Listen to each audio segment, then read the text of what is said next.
একটা নার্স কত বছর পর্যন্ত নার্সিং সেবা দেওয়ার পরে ওই নার্সটা ডাক্তার হয়? ডাক্তার হয়? লক্ষ বছর পর্যন্ত যদি কোনো নার্স নার্সিং সেবা দেওয়ার পরে ডাক্তার হবে না, তুমি ইঞ্জিনিয়ার হতে পারো, তুমি ডক্টর হতে পারো, তুমি ব্যারিস্টার হতে পারো, তুমি উচ্চ শিক্ষা লেকচারার এক ব্যক্তিত্ব হতে পারো, তুমি লক্ষ হাজার চিল্লা লাগাইতে পারো, তুমি আলেম হইতে পারবা না। কেউ যদি আলেম না হয়ে গায়রে আলেম হয়ে ডাক্তার সাথে চিকিৎসা করতে চায়, এটা বাংলার মানুষ মেনে নিবে না।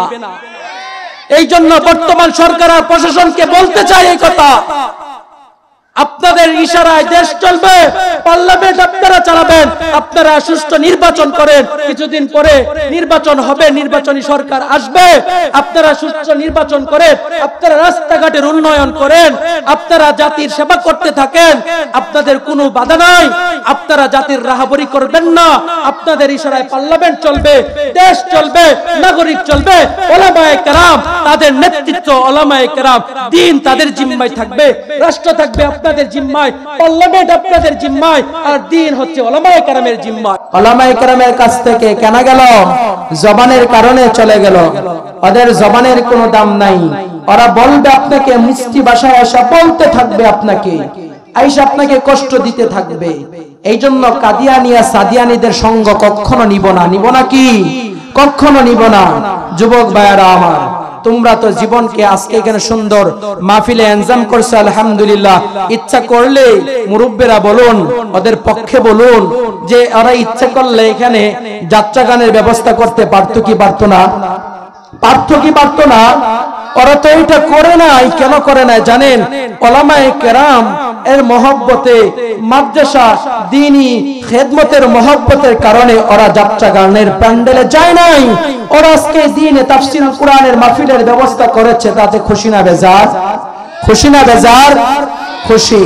ঠিক তদ্রুপ ভাবে আজকে এই মাকসাদ, আজকে এই মাহফিলের মাকসাদ আমাদের নানুপুরি সাহেব হুজুর এইটার উদ্দেশ্য আজকে এখানে করেছেন, একটা মাকসাদ আছে না? আজকে এখানে নানুপুরি সাহেব হুজুর আসবে, আসবে কি আসবে না? আসবে।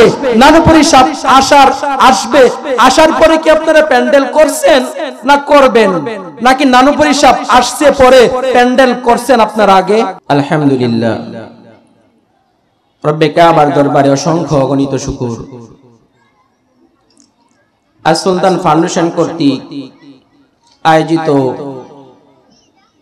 এই তাফসীরুল কোরআন মাহফিলের সম্মানিত সভাপতি, আমন্ত্রিত ওলামায়ে কেরাম, ইসলাম দিন প্রিয় মুসলমান ভাইয়েরা, পদ্মানিশীর অন্তরালে আগত মুমিনা সালেহা দিন প্রিয় আম্মারা, মালিকের কাছে লাখো কোটি শুকরিয়া যে আল্লাহ আসরের পর থেকে নিয়ে এখন পর্যন্ত আমাদেরকে এই তাফসীরুল কোরআন মাহফিলে বসার মতো তৌফিক দিয়েছেন। এই জন্য রব্বে কাবা আমাদেরকে সুস্থতার মতো নিয়ামত দিয়েছেন কিনা বলেন? রব্বে কাবা আমাদেরকে সুস্থতার মতো নিয়ামত দিয়েছে কিনা বলেন? সুস্থতার মতো নিয়ামত দিয়েছেন আল্লাহ। এই জন্য আল্লাহ তো আমাদেরকে পায়ের বলিষ্ঠতা দান করেছেন, এই জন্য বাড়ি থেকে প্যান্ডেলে আসার মতো তৌফিকও দিয়েছেন। কথা বলেন। আল্লাহ সুস্থতার মতো নিয়ামত দিলেও অনেক মানুষ প্যান্ডেলে আসতে পারে নাই, তাফসীরুল মাহফিলে আসতে পারে নাই। তার একটা কারণ হলো যে আল্লাহ আপনাকে সুস্থতার নিয়ামত দিয়েছে, ইহুদি নাছারা খ্রিস্টানদেরকেও দিয়েছে। তারা তাফসীরুল মাহফিলে আসতে পারে না, এই জন্য আল্লাহ যে আপনাকে একটা নিয়ামত দান করেছেন, ইমানের মতো নিয়ামত দিয়েছে, সে ইমানের মতো নিয়ামত কাফের, বেঈমান, ইহুদি নাছারা খ্রিস্টান তাদের নাই। তাদের না থাকার কারণে তারা এখানে আসতে পারে নাই। আল্লাহ পাকের বড় ইহসান, আল্লাহ পাক বড় ভালোবেসেছেন আমাদেরকে। এই জন্য আল্লাহ আপনাকে আমাকে মুসলমানের ঘরে পয়দা করেছেন। আল্লাহ এত পরিমাণ ভালোবাসেন আমাদেরকে, যদি ভালো না বাসতেন তাহলে আল্লাহ মুসলমানের ঘরে পয়দা করতেন না। আল্লাহ মুসলমানের ঘরে পয়দা করেছেন, এই জন্য তোমাকে দেখবে বান্দা তুমি জমিনের মধ্যে থাকবা, আর জমিনে থাকার পর আমি আল্লাহ প্রদত্ত জিন্দেগিকে কত তুমি করবা। আল্লাহ বান্দাকে সেটাই দেখবেন, সুস্থতার মতো নিয়ামত দিয়েছে, রক্তের প্রত্যেকটা শিরার উপশিরার মধ্যে আল্লাহ শক্তি দিয়েছে, প্রত্যেকটা শিরার উপশিরার শক্তি দিয়েছেন এই জন্য যেন তুমি আল্লাহ পাকের দাসত্বকে প্রকাশ করতে পারো রুকু করার মাধ্যমে। আল্লাহ তোমার পিঠের কোমরের বলিষ্ঠতা দান করেছেন এই জন্য যখন তুমি বান্দাকে আল্লাহ পাকে সেজদা করার মাধ্যমে তুমি আল্লাহ তাআলার দাসত্ব প্রকাশ করতে পারো। আর ইহুদি বেঈমান তারাও তো সুস্থতার নিয়ামত পেয়েছে, কিন্তু তারা পারে না কেন? আল্লাহ তাদেরকে ঈমানের মতো দৌলত তো দেয়ই নাই। আল্লাহ ঈমানের মতো দৌলত না দেওয়ার কারণে আল্লাহ তাদেরকে রুকু করার জন্য বলেন নাই, সেজদা করার জন্য আল্লাহ তাদেরকে তৌফিক দেন নাই। এই জন্য যেটা উদ্দেশ্য থাকবে বুঝার, কথার সারাংশ শুরু থেকে বুঝবেন, সর্বশেষ গিয়ে আবার জিজ্ঞাসা করব আপনারা বুঝছেন কিনা। আমি বাজার সুর টুর পারি না, সুরের পক্ষেও না আমি। অনেক সুরালো বক্তারা আসবে ইনশাআল্লাহ, নানুপুরি সাহেব হুজুরও আসবেন, আপনাদেরকে অনেক শের সাকাত শোনাবেন। এর আগ পর্যন্ত যারা আসছেন, যারা আসবেন, অবস্থান করব না ইনশাআল্লাহ? করব তো ইনশাআল্লাহ, আল্লাহ তৌফিক দেন। নবী মুহাম্মদুর রাসূলুল্লাহ সাল্লাল্লাহু আলাইহি ওয়াসাল্লাম বলেন, বান্দা যে তার জবানকে হিফাজত করবে, যে তার জবানকে হিফাজত করবে, নবী মুহাম্মদুর রাসূলুল্লাহ সাল্লাল্লাহু আলাইহি ওয়াসাল্লাম বলেন যে আমি তার জন্য জান্নাতের সুসংবাদ দিচ্ছি, যে শুধু তার জবানকে হিফাজত করবে। এইজন্য নবী মুহাম্মদ সাল্লাল্লাহু আলাইহি ওয়াসাল্লাম বলেছেন যে তোমরা একে অপরের গীবতের মধ্যে যাও না। অপর হাদিসে নবী সাল্লাল্লাহু আলাইহি ওয়াসাল্লাম বলেন, মান সালিমাল মুসলিমুনা বিলিসানি ওয়া ইয়াদি, যে প্রকৃত মুসলমান তো ওই ব্যক্তি যে ব্যক্তি তার জবান এবং হাত থেকে নিরাপদ থাকে।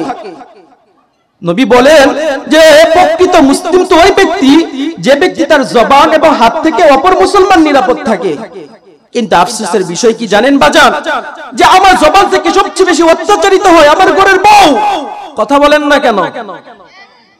সবচেয়ে বেশি অত্যাচারিত হয় আমার ঘরের মেয়ে, সবচেয়ে বেশি অত্যাচারিত হয় আমার জবান থেকে আমার ঘরের ছেলে, সবচেয়ে বেশি অত্যাচারিত হয় আমার ঘরের বাপ, সবচেয়ে বেশি আমার জবান থেকে অত্যাচারিত হয় আমার পাড়া প্রতিবেশী, সবচেয়ে বেশি অত্যাচারিত হয় আমার জবান থেকে আমার মুয়াজ্জিন, সবচেয়ে বেশি অত্যাচারিত হয় আমার জবান থেকে আমার ইমাম।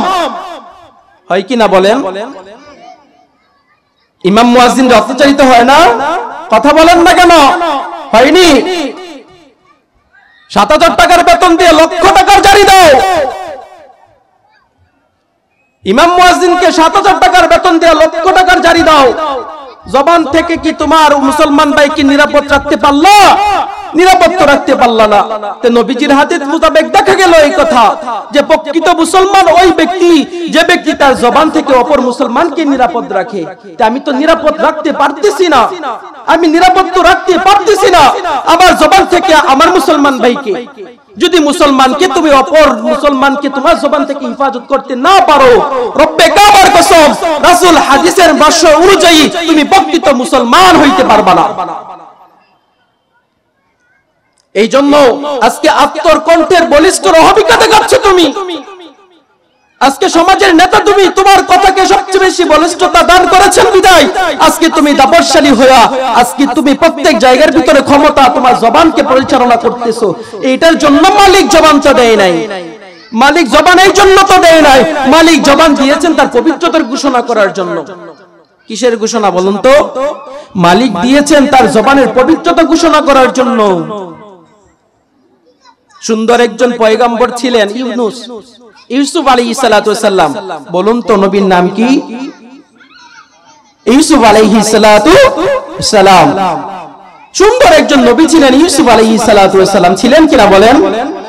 ইউসুফ আলাইহিস সালাতু ওয়াস সালাম যখন রাষ্ট্রকূষে মিশরের রাষ্ট্রকূষের মধ্যে বসেছেন তখন দুর্ভিক্ষ দেখা দিয়েছিল। কি বৃক্ষ বলুন তো? নবীর নাম কি ছিল? ইউসুফ আলাইহিস সালাতু ওয়াস সালাম। সুন্দর এক নবী ছিলেন, আল্লাহ জালালাহু কদর এক নবী। যখন মিশরের রাষ্ট্রকূষের মধ্যে যখন দায়িত্বপ্রাপ্ত হয়েছিলেন তখন দুর্ভিক্ষ দেখা দিয়েছিল।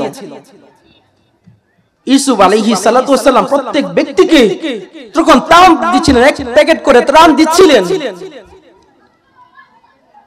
ধারাবাহিকভাবে ত্রাণ দেওয়া বিতরণ করতেছিলেন। এক বেদুইন আসলো, আয়েশা বলল যে ইউসুফ, আমাকে তুমি দান করেছো, সবার মতো করে একটা পার্সেল, একটা প্যাকেট দিয়েছো। এবার ইউসুফ তোমার ক্ষমতার বলে আমাকে আরেকটা দাও। ইউসুফ আলাইহিস সালাতু ওয়াস সালাম আরেকটা প্যাকেট তাকে দিলেন, আরেকটা পার্সেল দিলেন। আবার ইউসুফের দিকে তাকায় বললেন, ইউসুফ তোমার ক্ষমতার বলে আমাকে আরো দাও। ইউসুফ আলাইহিস সালাতু ওয়াস সালাম আরেকটা দিলেন। গেল কয়টা? তিনটা। একটা ধারাবাহিকভাবে সবার মতো করে পাইলো। ইউসুফ আলাইহিস সালাতু ওয়াস সালাম ক্ষমতার বলে দিল কয়টা? আরো দুইটা। চতুর্থবার আবার চাইলো, ইউসুফ তোমার ক্ষমতার বলে আমাকে আরো দাও। ইউসুফ আলাইহিস সালাতু ওয়াস সালাম বলল, ভাই দুর্ভিক্ষের মধ্যে সবার মতো করে তোমাকে দিয়েছিলাম, তুমি আর চাহিদা আরো ছিল, তুমি আমার কাছে চেয়েছো, আমি তোমাকে আরো দুইটা অতিরিক্ত দিয়েছি। আমি যদি তোমাকে বারবার দিতেই থাকি তাহলে আমি বাকিদেরকে দিব কি?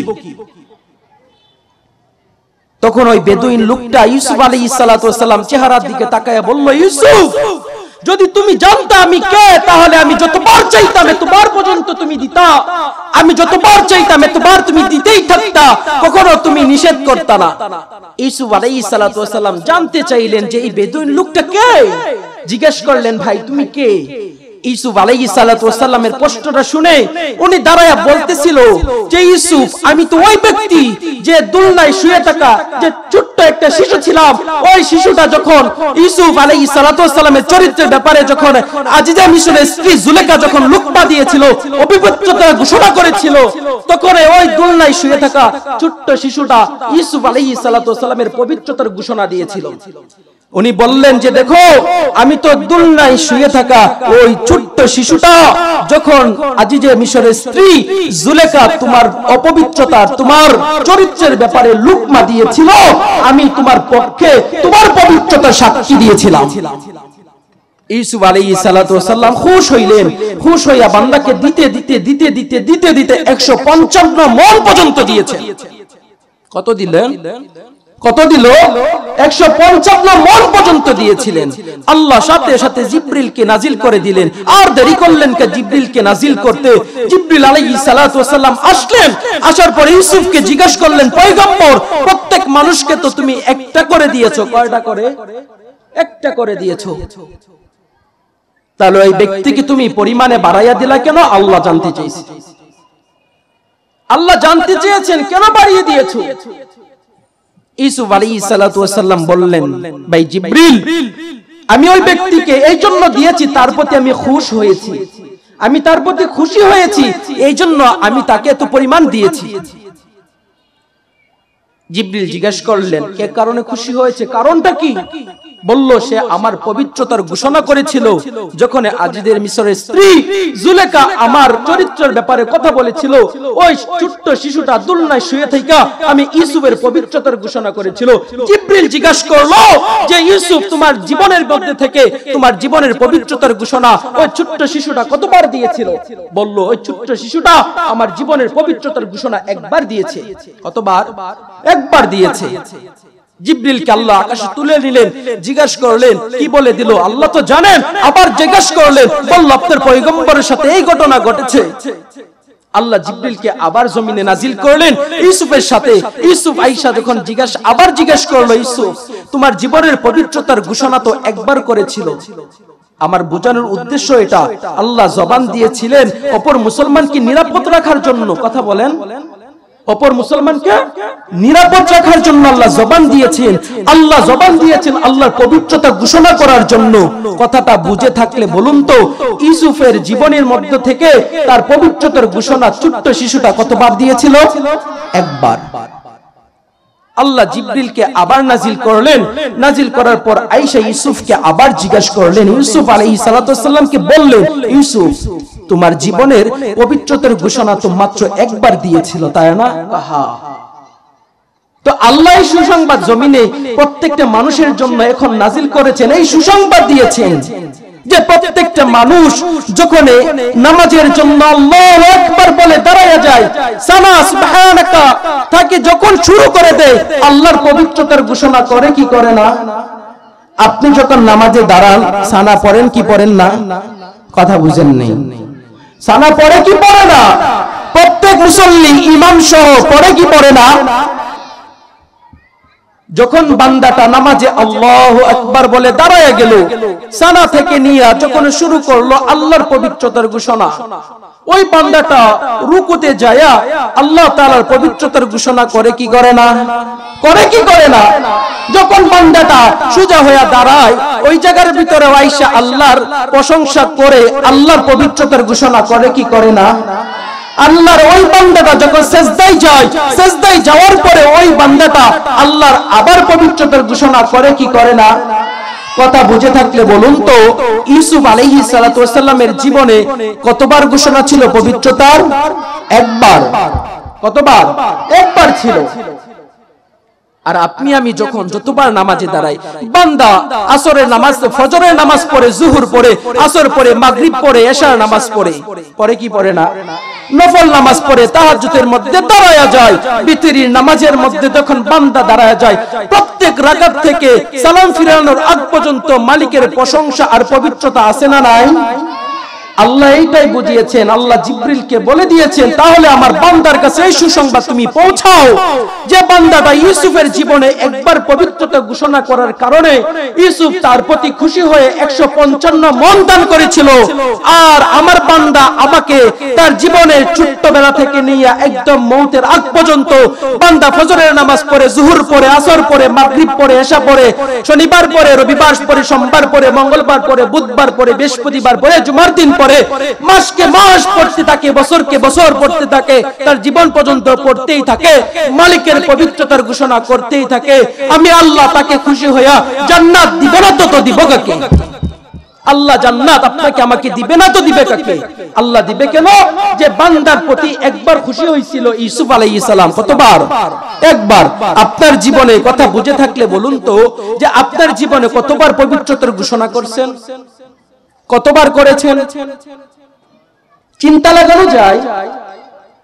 একবার করার কারণে 155 মণ দিয়েছেন, আর আপনি তো মাখলুকের প্রশংসা করতেছেন না, মাখলুকের পবিত্রতার ঘোষণা দিচ্ছেন না, আপনি দিচ্ছেন তো রব্বে কাবার পবিত্রতার ঘোষণা।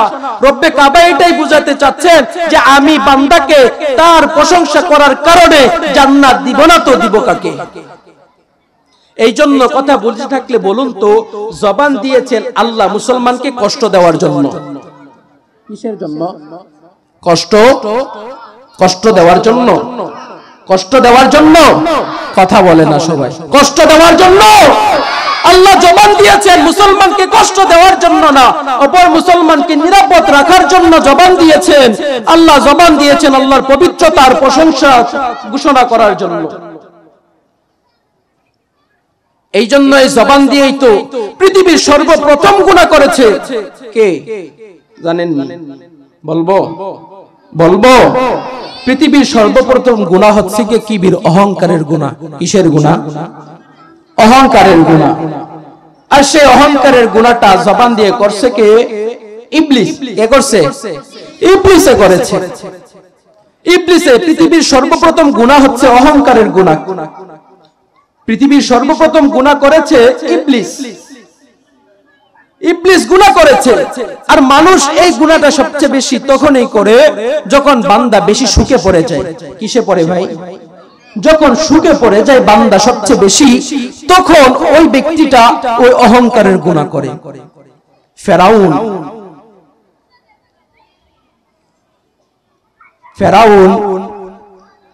সবচেয়ে সুখী ছিল না অসুখী ছিল বলেন তো? সুখে ছিল। উলামায়ে কেরাম বলেন যে ফেরাউন যদি কোনদিন তার এক ওয়াক্ত খাবারের জন্য একবার ক্ষুধা অনুভব হইছে, এতটুকু তার লাগতো, সে কোনদিন নিজেকে বড় ক্ষুধা দাবি করতো না। নিজেকে কোনদিন ক্ষুধা দাবি করতো না। কেন করতো না? সে কোনদিন ক্ষুধার একটু যে কষ্ট, আপনার আমার ক্ষুধা, বিবি রান্না করতে দেরি হইছে, মা রান্না করতে দেরি হইছে, মাকে গিয়া বলি মা তাড়াতাড়ি করেন না ক্ষুধা লাগছে, বিবিকে গিয়া বলি তাড়াতাড়ি করো না ক্ষুধা তো লাগছে, আপনার ভিতরে একটা ক্ষুধার কষ্ট অনুভূতি হয়। কিন্তু ফেরাউনের জীবনে কোনদিন ক্ষুধার এক ওয়াক্ত ক্ষুধার জন্য কোন সময় তার কষ্ট অনুভব হয় না।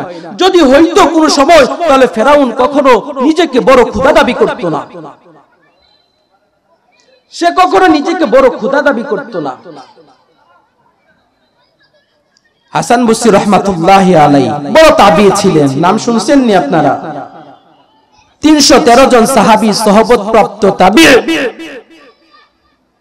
হাসান বসরি রহমাতুল্লাহি আলাইহি। কতজন সাহাবী সাক্ষাৎ পাইছে? কতজন? 313 জন সাহাবী সহবত প্রাপ্ত তাবী। হাসান বসরি রহমাতুল্লাহি আলাইহি বলেন যে বেটা, তুমি অহংকার করতেছো, তুমি অহংকার কেন করবা? তুমি তো কিছুক্ষণ পূর্বে তোমার নিজের হাত দ্বারা তুমি ময়লা পরিষ্কার করছো। তুমি কিছুক্ষণ পূর্বে তোমার নিজের হাত দ্বারা তুমি ময়লা পরিষ্কার করছো, তুমি অহংকারের গুনাহ কেন করবা? অহংকার কেমনে করবা? তুমি তো নিজের হাতে তোমার নিজের ময়লা পরিষ্কার করছো। একটা উদাহরণ না দিলে বুঝবেন না। রাস্তা দিয়ে একজন ভদ্রলোক হেঁটে যাচ্ছে, রাস্তার পাশেই দেখে কোন বান্দা ইস্তেঞ্জা করে, বড় ইস্তেঞ্জা করে রাখছে। আল্লাহর বান্দা দেখলো, ভদ্রলোক দেখলো, দেখে যখন হাঁটতেছে দেখে নাক চেপে ধরলো, নাক চেপে ধরছে। বাথরুম থেকে উত্তর আসতেছে, জবানে বলতেছে এই কথা যে তুমি নাক চেপে কেন ধরলা? আল্লাহর বান্দা বলল এই কথা, নাক চেপে ধরবো না তো কি করব? তোমার শরীর থেকে তো দুর্গন্ধ বের হচ্ছে, এই জন্যই তো ধরেছি। মহিলা বলতেছিল যে ভাই, কিছুক্ষণ পূর্বে তো আমি একটা সুসময় খাবার ছিলাম, একটা দামি ফল ছিলাম, অল্প সময় তোমার পেটের ভিতরে অবস্থান করার কারণে আজকে আমার এই নাজেহাল অবস্থা হয়েছে, আমার শরীর থেকে দুর্গন্ধ বের হয়েছে। তুমি তো একটা বর্তমানে বেশি কিছু না, আপনি আর আমি 3 থেকে 3.5 কেজি একটা ময়লার বাক্স, এছাড়া তো আর কিছুই তো না। তাহলে অহংকার কেন করব বলো? অহংকারের মিজাজ ইবলিসের মিজাজ। কার মিজাজ? কথা বলেন। অহংকারের মিজাজ ইবলিসের মিজাজ। ময়লা বলল কি যে কিছুক্ষণ পূর্বে তো আমি একটা সুসময় খাবার ছিলাম, আমাকে মানুষ টাকা দিয়ে ক্রয় করে নিয়ে যেত, যত্ন করে ফ্রিজের মধ্যে রিজার্ভ করত, আবার সুন্দর করে ডাইনিং টেবিলে সাজগুজু করে রেখে দিত, মেহমানের সামনে সুন্দর করে পরিবেশন করত। আর আমি সেই সুন্দর দামি সুসময় ফলটা খাবারটা তোমার ভিতরে থাকার কারণে আজকে আমার এই নাজেহাল অবস্থা হয়েছে। বান্দা, তারপরেও তুমি কেন অহংকারের গুনাহ করো? কেন তুমি অহংকার করো? জুলফিকার আহমদ নকশবন্দি দামাত বারাকাতুহুম ওনার মালফুজাতের মধ্যে লিখেছেন যে উনি কোন একটা ট্রেনে সফর করতেছিলেন এক জায়গায়। হযরত যখন সফর করলেন, দেখলেন একটা স্টপেজ থেকে আরেকটা স্টপেজে যখন যান, একটা স্টেশন থেকে যখন আরেকটা স্টেশনে যান, যাওয়ার পরে একটা বান্দাকে প্রথম যে স্টেশনে দেখেছিলেন, এর পরের স্টেশনে ওই বান্দাকে দেখলেন। এরপরে সফর চলতেছে, আবার একটা যেই জায়গার মধ্যে দেখেছিল ওই বান্দাকে, ওই বান্দাটাকে আবার গিয়ে পরের স্টপেজে পরের স্টেশনের মধ্যে দেখেছে। মানুষকে জিজ্ঞাসা করেছিলেন এই কথা যে এই বান্দাটাকে আমি শুরু থেকে দেখেছি, যেইখান থেকে আমি ট্রেনে উঠেছি, এর পরের স্টপেজে এই বান্দাকে দেখলাম, এর পরের স্টপেজেও দেখলাম, এর পরেরটা তো দেখলাম, এর পরেরটা তো দেখলাম, রহস্য আর উদ্দেশ্য কি? মানুষ সাক্ষী দিয়েছিল যে এই বান্দার এত পরিমাণ সম্পদ, আপনি যেই জায়গা থেকে শুরু করেছেন প্রত্যেকটা পয়েন্টে পয়েন্টে তার সম্পদ রয়ে গেছে, প্রত্যেকটা পয়েন্টে পয়েন্টে তার সম্পদ রয়েছে, তার সম্পদ রয়েছে। কথা বুঝে থাকলে বলুন তো ওই ব্যক্তির সম্পদ কত জায়গায়? যেই জায়গায় জুলফিকার আহমদ নকশবন্দি দাঁড়ান, ওই জায়গার ভিতরে ওই বান্দার সম্পদ আছে। সম্পদ 2 প্রকার, একটা আর্থিক সম্পদ আর একটা শারীরিক সম্পদ। কথা বুঝে বললুম তো সম্পদ কয় প্রকার? কয় প্রকার? 2 প্রকার, একটা আর্থিক সম্পদ আর একটা শারীরিক সম্পদ। আল্লাহ কি পরিমাণ দিয়েছেন স্মরণে রাখেন, বলে দিব ইনশাআল্লাহ। জুলফিকার আহমদ নকশবন্দি দেখলেন যে বান্দাটা যেই জায়গায় যায় ওই জায়গার ভিতরের মধ্যে তার সম্পদ রয়েছে। কিছুদিন পর আরেক জায়গায় যাচ্ছিলেন, বান্দা যখন সফর করতেছিলেন, জুলফিকার আহমদ নকশবন্দি যখন সফর করলেন, একটা চৌরাস্তায় অবস্থান করেছিলেন। চৌরাস্তায় অবস্থান করে দেখলেন যে এই ব্যক্তিটাকে প্রত্যেকটা স্টপেজে দেখেছিলেন, ওই ব্যক্তিটা এখানে দাঁড়ায় থাইকা ভাষণ দিচ্ছিল, আমার পরে আরো 40 প্রজন্ম বসে বসে খাবে, তারপরে আমার সম্পদের কোনো কমতি হবে না। বড় খুশি কইছে না অহংকারে কইছে? কথা বলেন না কেন? অহংকার করে বলে কি আমার পরে আরো 40 প্রজন্ম খাবে, তারপরেও শেষ হবে না। ভাগ্যের নির্মম এক পরিহাস। কিছুদিন পরে ধনাঢ্য ব্যক্তি দুনিয়া থেকে মারা গেছেন, চলে গেল। তার 16 থেকে 17 বছরের একটা টকবকে যুবক ছিল। মেয়েরাজের সম্পদ হিসাবে সমস্ত সম্পদ পেল সন্তান। জুলফিকার আহমদ নকশবন্দি দামাত বারাকাতুম আবার একই সফর করতেছিলেন। যে চৌরাস্তায় দাঁড়ায় থাইকা বলেছিল যে আমার প্রজন্মের পরে আরো 40 বছর আরো 40 প্রজন্ম খাবে, তারপরে আমার সম্পত্তির কোনো কমতি হবে না। ওই সন্তান মাত্র কয়েক বছরের হসপিটাল আছে না নাই? হসপিটাল আসেনি? হসপিটালের ভিতরে নার্স আছে না নাই? এখন কথা বুঝে থাকলে বলুন তো, একটা নার্স কত বছর পর্যন্ত নার্সিং সেবা দেওয়ার পরে ওই নার্সটা ডাক্তার হয়? ডাক্তার হয়। লক্ষ বছর পর্যন্ত যদি কোনো নার্স নার্সিং সেবা দেওয়ার পরে ডাক্তার হবে না, তুমি ইঞ্জিনিয়ার হতে পারো, তুমি ডক্টর হতে পারো, তুমি ব্যারিস্টার হতে পারো, তুমি উচ্চ শিক্ষা লেকচারার এক ব্যক্তিত্ব হতে পারো, তুমি লক্ষ হাজার চিল্লা লাগাইতে পারো, তুমি আলেম হইতে পারবা না। কেউ যদি আলেম না হয়ে গায়রে আলেম হয়ে ডাক্তার সাথে চিকিৎসা করতে চায়, এটা বাংলার মানুষ মেনে নিবে না। এই জন্য বর্তমান সরকার আর প্রশাসনকে বলতে চাই এই কথা, আপনাদের ইশারায় দেশ চলবে, পার্লামেন্ট আপনারা চালাবেন, আপনারা সুষ্ঠু নির্বাচন করেন, কিছুদিন পরে নির্বাচন হবে, নির্বাচনী সরকার আসবে, আপনারা সুষ্ঠু নির্বাচন করেন, আপনারা রাস্তাঘাটের উন্নয়ন করেন, আপনারা জাতির সেবা করতে থাকেন, আপনাদের কোনো বাধা নাই, আপনারা জাতির রাহাবরি করবেন না। আপনাদের ইশারায় পার্লামেন্ট চলবে, দেশ চলবে, নাগরিক চলবে, ওলামায়ে কেরাম তাদের নেতৃত্ব, ওলামায়ে কেরাম দিন তাদের জিম্মায় থাকবে, রাষ্ট্র থাকবে আপনাদের জিম্মায়, পার্লামেন্ট আপনাদের জিম্মায়, আর দিন হচ্ছে ওলামায়ে কেরামের জিম্মায়। দিন চলবে ওলামায়ে কেরামের নেতৃত্বে। কার নেতৃত্বে? ওলামায়ে কেরামের নেতৃত্বে। ওলামায়ে কেরামের রাহাবরিতে দিন চলবে। কার নেতৃত্বে চলবে? ওলামায়ে কেরামের নেতৃত্বে দিন চলবে। এই জন্য সুস্পষ্ট ভাষায় বলতে চাই এই কথা যে ওলামায়ে কেরাম আপনারা রাষ্ট্র চালাবেন, চালান, নিষেধ নাই।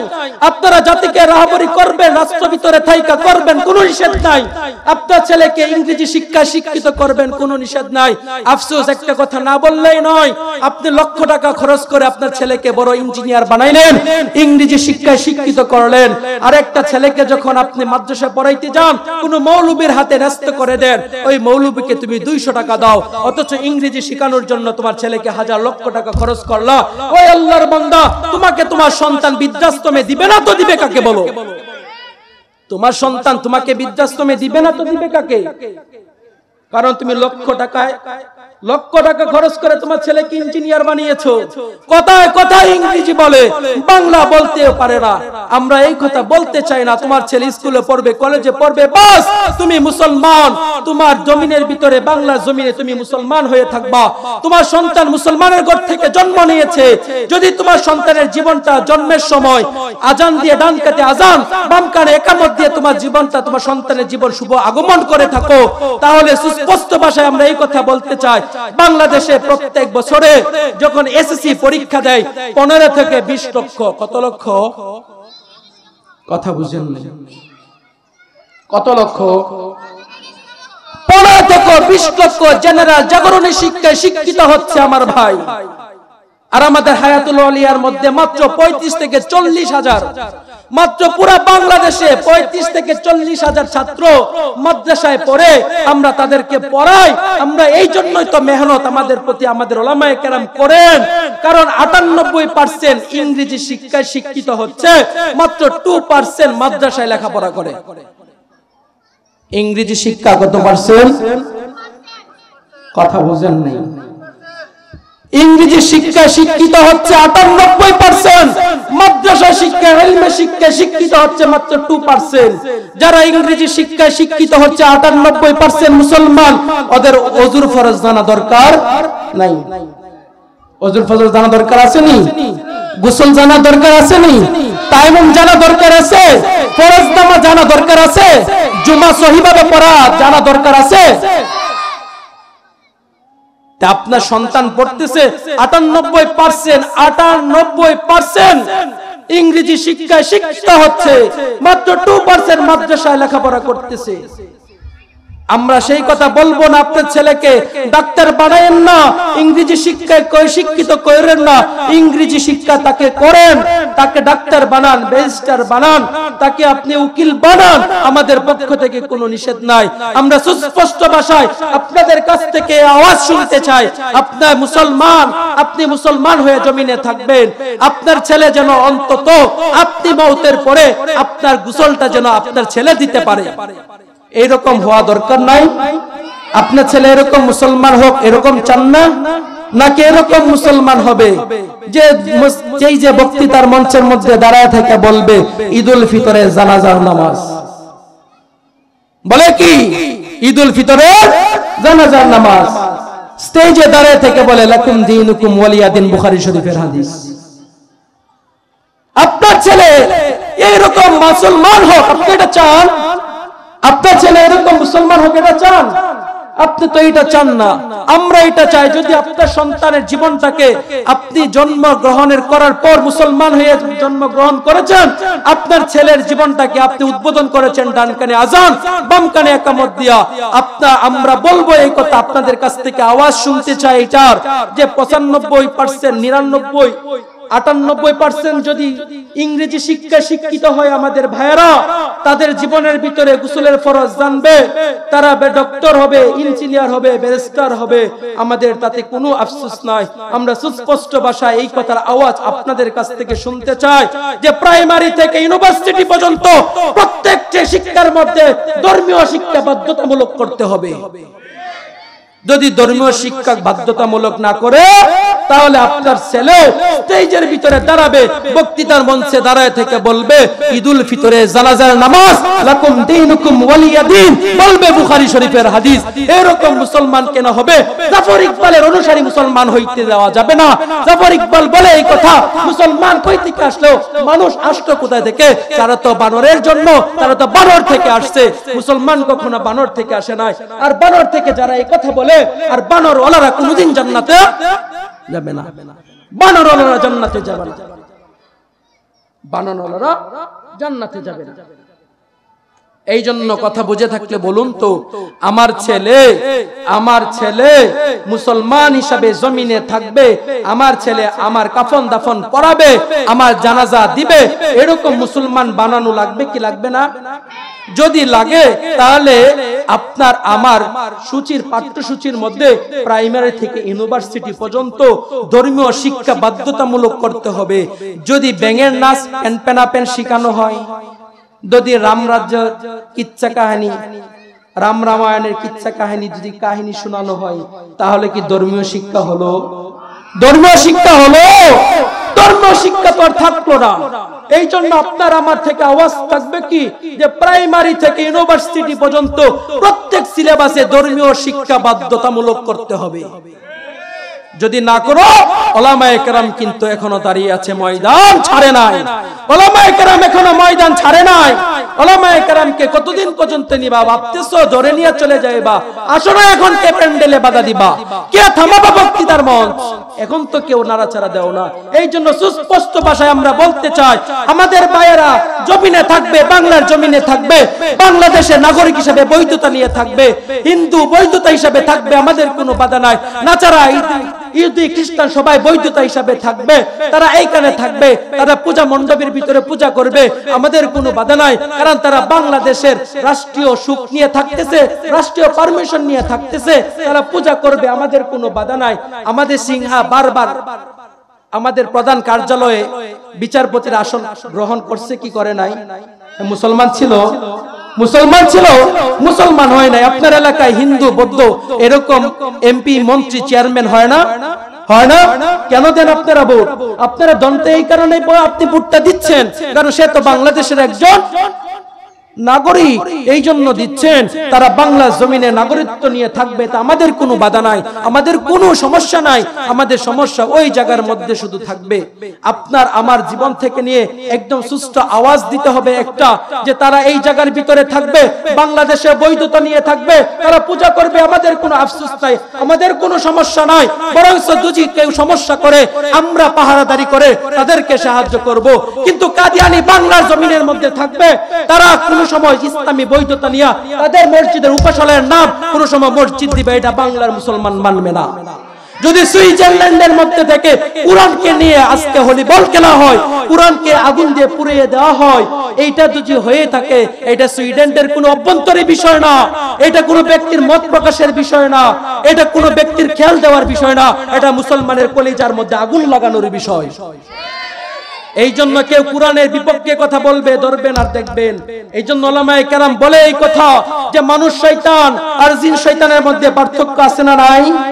জিন শয়তান আযান দিলে জিকিরে পালায়া যায়, জিন শয়তান জিকিরে পালায়া যায়, আকামতে পালায়, কুরআন তেলাওয়াতে পালায়া যায়। মানুষ শয়তান আযানে পালায় না, জিকিরে পালায় না, কুরআন তেলাওয়াতে পালায় না, আকামতে পালায় না। ওদেরকে যেই জায়গার মধ্যে দেখবা ওই জায়গা দেখলেই পিড়া, দেখলেই পিড়া। পারবো না।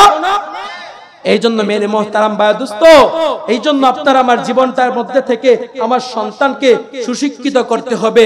শিক্ষার জাতি মেরুদণ্ড একটা ভাব সম্প্রসারণ আসিল, পড়ছেননি আপনারা? আপনারা পড়ছেননি? শিক্ষা জাতির মেরুদণ্ড, এই কথা বলে যে শিক্ষা জাতির মেরুদণ্ড। ওই শিক্ষা জাতির মেরুদণ্ড কখনো হতে পারে না যে শিক্ষায় শিক্ষিত হওয়ার পরে বাংলাদেশের সবচেয়ে উচ্চমানের শিক্ষিতর মধ্যে উচ্চমানের শিক্ষালয় থেকে যখন জিনার সেঞ্চুরি করে, নাউজুবিল্লাহ, দর্শনে সেঞ্চুরি করে মিষ্টি বিতরণ করা হয়, এই শিক্ষায় জাতির মেরুদণ্ড কখনো হতে পারে না।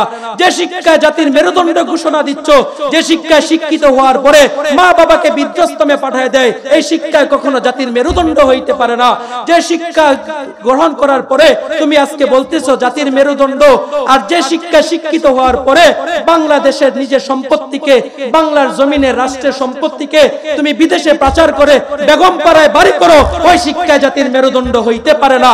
যে শিক্ষায় শিক্ষিত হওয়ার পরে যে উন্নয়নের নামে বাঁশের রোদের বদলে রোটার বদলে বাঁশ দেয়, এই শিক্ষা কখনো জাতির মেরুদণ্ড হতে পারে না। এইটা কখনো জাতির মেরুদণ্ড হতে পারে না। যেই জায়গার ভিতরে যদি রামায়ণের কিচ্ছা কাহিনী শেখানো হয়, এইটার মধ্যেই তো থাকবে। প্রিয় হাজিরিন, উদ্দেশ্য ছিল যেটা বোঝানোর। বলুন তো মূল কেন্দ্রবিন্দু ধ্বংসের কারণ কোনটা? কোনটা? কোনটা? আপনারা ছিলেন এতক্ষণ আলোচনায়? ছিলেন? বলুন তো ধ্বংসের কারণ কোনটা? জবান। ইবলিস জান্নাত থেকে বের হয়েছে কোন কারণে? কোন কারণে? জবানের কারণে।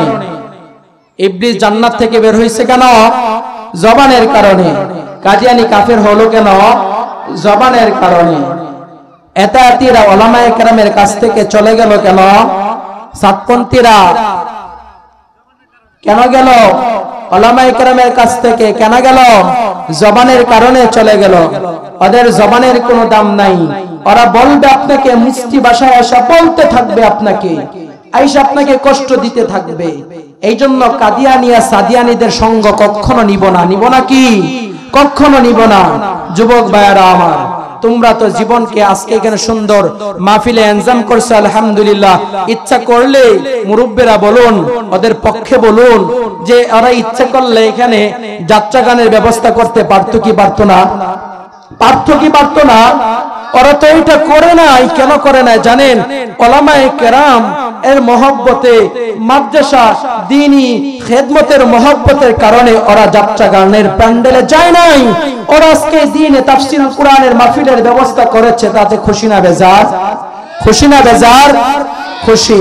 ঠিক তদ্রুপ ভাবে আজকে এই মাকসাদ, আজকে এই মাহফিলের মাকসাদ আমাদের নানুপুরি সাহেব হুজুর, এইটার উদ্দেশ্য আজকে এখানে করেছেন, একটা মাকসাদ আছে না? আজকে এখানে নানুপুরি সাহেব হুজুর আসবে, আসবে কি আসবে না? আসবে। নানুপুরি সাহেব আসবে। আসার পরে কি আপনারা প্যান্ডেল করছেন না করবেন? নাকি নানুপুরি সাহেব আসছে পরে প্যান্ডেল করছেন আপনারা আগে? কথা বুঝেন নাই? প্যান্ডেল করছেন কখন? আগে। এই বাতি লাগাইছেন কখন? আগে। আপনারা আসছেন কখন? আগে। যদি আপনারা আগে এসে থাকেন, আজকে মাকসুদ তো এটা, নানুপুরি সাহেব আসার আগে আপনারা প্যান্ডেল করেছেন, স্টেজ সুন্দর করে সাজিয়েছেন, লাইট সুন্দর করে লাগিয়েছেন, মাইক সিস্টেম করে সুন্দর করে লাগিয়েছেন। আজকে মাহফিলের মাকসাদ হচ্ছে নানুপুরি সাহেব হুজুর দামাত বারাকাতুহু ঠিক তদ্রূপভাবে এই तमाम পৃথিবীর সবচেয়ে সুন্দর মাকসাদ হলো আদর্শ নবী মুহাম্মদুর রাসূলুল্লাহ সাল্লাল্লাহু আলাইহি ওয়াসাল্লাম। আল্লাহ চন্দ্র সূর্যের লাইট পৃথিবীতে আগে লাগিয়েছেন, পয়গম্বরকে আল্লাহ পরে পাঠিয়েছেন, আল্লাহ সহলক্ষ পয়গম্বরকে জমিনে আগে পাঠিয়েছেন, নবীকে পরে পাঠিয়েছেন, সমস্ত আসবাবপত্রকে আল্লাহ জমিনে আগে ব্যবস্থাপনা করেছেন, তারপরে নবীজিকে পড়েছেন। এই জন্য তো আপনার আমার জীবন থেকে সুস্পষ্ট আওয়াজ গ্রহণ করতে হবে, নবুয়তি ইলম দিয়ে আপনার হাফিজুর রহমান সিদ্দিকী হওয়া যাবে, নবুয়তি ইলম দিয়ে ফকরে বাঙ্গাল হওয়া যাবে, নবুয়তি ইলম দিয়ে আজকে নানুপুরি সাহেব হওয়া যাবে, কখনো নবী হওয়া যাবে না। নবী হওয়া যাবে? নবী হওয়া যাবে না।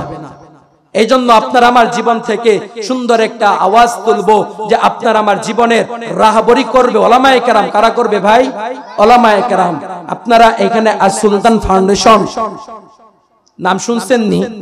আপনাদের এলাকার যুবক ভাইরা চালায় না? চালায় না?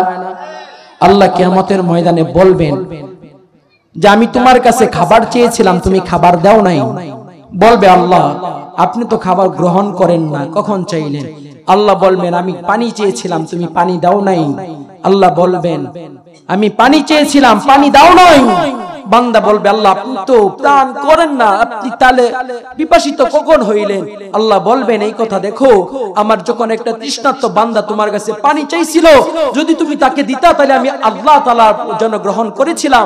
যদি খাবার চেয়েছিল, যদি তুমি দিতা তাহলে আমি সেই খাবারটা কেমন জানি গ্রহণ করেছিলাম। আজকে সুলতান ফাউন্ডেশন আমাদের যুবক ভাইরা এটাকে তারা প্রত্যেক মাসে 50 টাকা 100 টাকা করে দলা করে তাদের কিছু সদস্য এখানে হয়েছে। এইখানে যারা উন্মুক্তভাবে সদস্য হতে চান, আপনার 50 টাকা আজকে হতদরিদ্র মানুষের কাছে যাবে। আপনার 50 টাকা একটা পুঙ্গ হসপিটালের মধ্য থেকে বের হয়ে একটা পুঙ্গ সন্তান বের হবে, সে একটা হুইল চেয়ার পাবে। আপনার খাবারটা কোনো ত্রাণ বিতরণের মধ্য থেকে কোনো অসহায় মানুষ পাবে। আপনি এটা চান না? চান না? তাহলে এই সুলতান ফাউন্ডেশনের সাথে কারা কারা সংযোগ হবে? আল্লাহকে হাত তুলে দেখান তো। আমি ওয়াদা করলাম স্টেজে বৈশা আমি সুলতান ফাউন্ডেশনের একজন সদস্য হলাম। আপনারা হবেন? আপনারা হবেন? আপনারা সাধ্য মতো। আমাদের মাদ্রাসা একটা সেবা আছে, 10 টাকার সেবা। সেবার নাম কি? কথা বলেন না। সেবার নাম কি? 10 টাকার সেবা। 10 টাকার সেবা।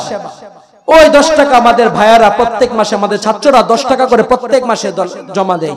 আলহামদুলিল্লাহ আমাদের হাফিজি চ্যারিটেবল সোসাইটি অফ বাংলাদেশ আজকে আমরা প্রায় 1,15,00,000 নগদ টাকা সহ আজকে ফিলিস্তিনের শরণার্থীদের মিশরের মধ্যে আমাদের ভাই 6 জন ভাই সফর করতেছেন, তাদেরকে হাতে হাতে আপনাদের দেওয়া টাকা আজকে পৌঁছায় দিচ্ছে। সুলতান ফাউন্ডেশন সুন্নাহ ফাউন্ডেশনের মতো হোক। কারা কারা চান? কারা কারা চান? এই জন্য সদস্য লাগবে, অর্থ লাগবে, মেহনত লাগবে, দোয়া লাগবে। হবেন তো ইনশাআল্লাহ। নাসরুম মিনাল্লাহি ফাতহুন করিম। আসসালামু আলাইকুম ওয়া রাহমাতুল্লাহ।